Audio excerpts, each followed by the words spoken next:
Торғайдың күншығыс жақ бетінде Шеген ауылы мен Ақшығанақ ауылының ортасында Торғай өзенінің арғы беті мен бергі бетін алып жатқан Тосын деп аталатын құмайт жер бар.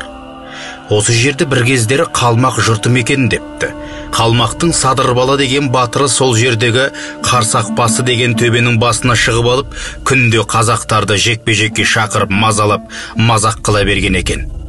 Қалмақты елден көшіруді ойластырып жүрген батыр бабамыз Шақшақ Жәнібек Тархан жекпе-жекке Уақ Бармақ батырды шығаруға ұйғарым жасап, оны алдыртуға адам жібереді.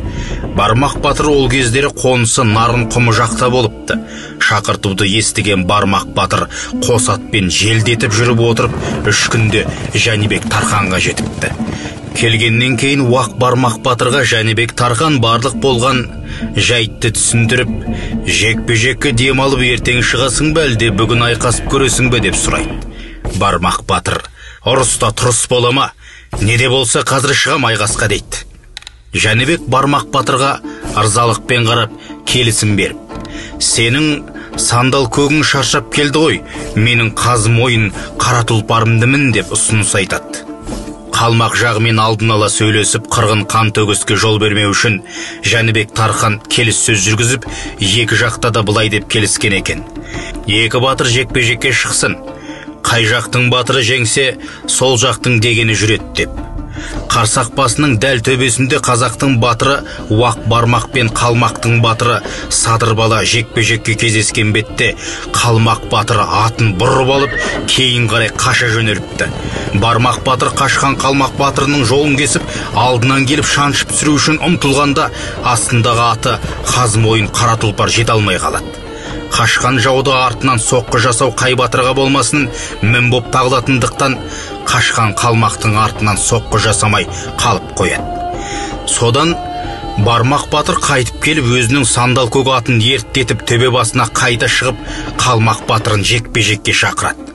Қалмақтың батыры Садырбала жекпе-жекке шықпай қашып келгенін көрген Қалмақтың қалың қолы не болды деп сұрағанда, Садырбала: халқым, сендермен қоштасайын деп келдім. Осы жолы менің ажалым жеткен сияқты. Осы жекпе-жекке келген Уақ Бармақ батыр болса керек деп, бәрімен қош айтысып, жекпе-жекке қайта шығуға кетеді. Екінші рет жекпе-жекке бетпе-бет келуге Қалмақ батыры Бармақ батырдың басып тұрған мысына шыдас бере алмай, қаймығып тағы қаша жөнеледі. Қаша жөнелетінін білгендей Бармақ батыр Садырбаланың алдын орап келіп, қақ маңдайдан найзамен шаншып өлтіріп, аттан түсіреді. Жекпе-жекте Қалмақ батыры жеңіліп, содан қалмақтар: ақ шабағы май татыған, қара суы бал татыған Қайран Тосын қалдың ба деп қалың Қалмақ жеріне ауған дейді. Сол Қалмақ батыры Садырбала өлген Қарсақбасы да осы күні Садырбала сайы деген сай бар екен.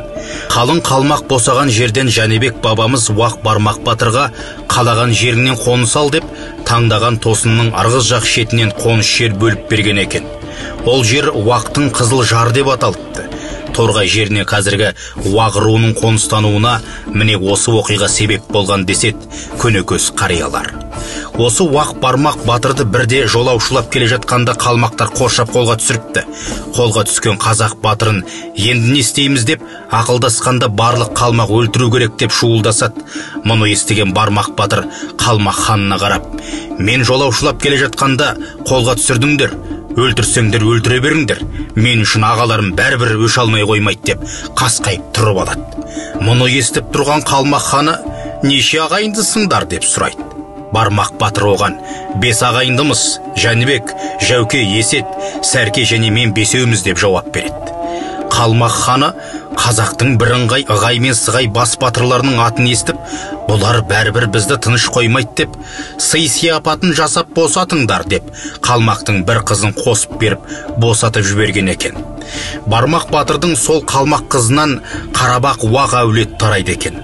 Бармақ батырдың 5 ағайындымыз деп айтқандағысы негізі өзі Уақ, Жәнібек пен Жәуке арғын, Есет пен Сәрке кіші жүз батырлар.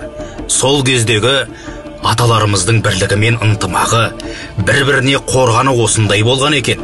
Қазіргі қазақ ағайындарға үлкен үлгі боларлық іс.